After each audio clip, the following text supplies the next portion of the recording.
Salom do'stlar. Bugungi sonimizda dunyoning eng yaxshi stadionlari top 10 ligini aytib o'taman.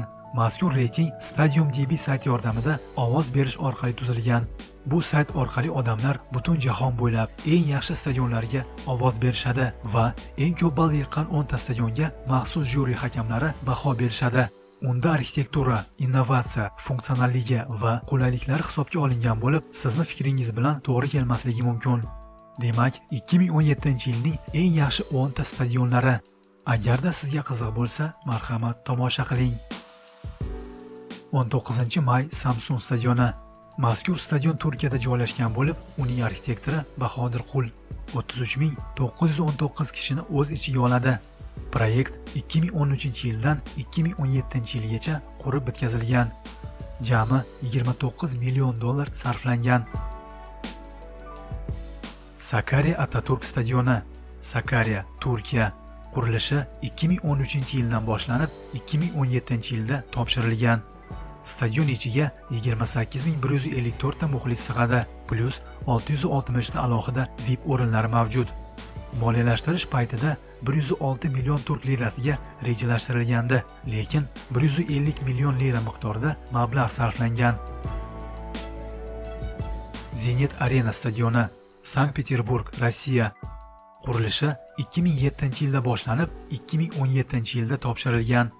Reja bo'yicha 7 milliard rubl sarflashmoqchi bo'lgan, biroq stadion bitgach barcha xarajatlar 48 milliard rublni tashkil etdi.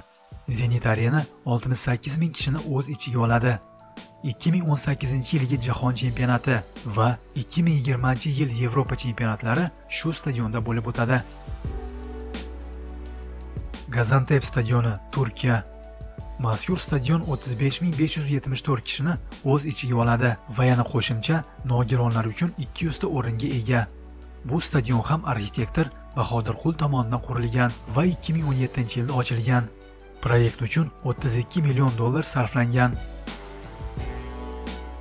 Wanda Metropolitano, Madrid, Ispaniya.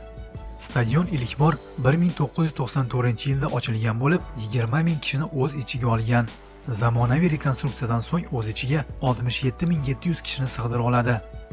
Stadion uchun 310 million yevro sarflangan. Stadion Shlonskiy, Xarjov, Polsha. Mazkur stadion tarixiy bo'lib, 1956-yilda ochilgan va bir necha bor rekonstruksiya qilingan. Dastlab stadion 87 ming odamga mo'ljallangandi, biroq 100 minggacha odamlarni o'z ichiga olgan, keyinchalik qisqartirilgan. Hozirda stadion 54.300 kishini o'z ichiga oladi, plus 2000 ta VIP joylarga ega. Stadion uchun $184 million pul ajratilgan. Yon Ablimenka stadioni, Kraiva, Ruminiya. Stadion qurilishi eskisining o'rniga 2015-yildan 2017-yilgacha davom etgan bo'lib, o'z ichiga 31 ming muxlislarni sig'dira oladi. Stadion byudjeti 51 million yevroni tashkil etdi. Mercedes-Benz stadioni, Atlanta, AQSh.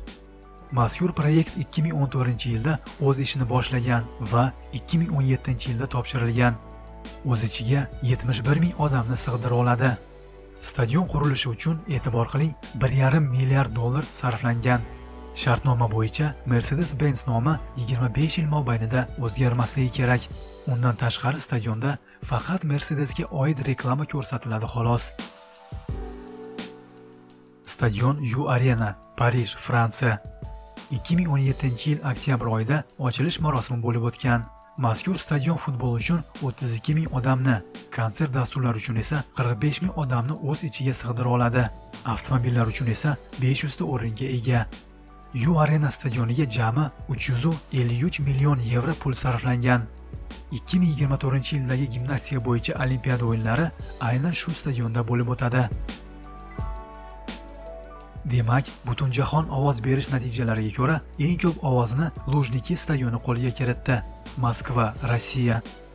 Mazkur stadion 81 ming muxlisni o'z ichiga sig'dira oladi.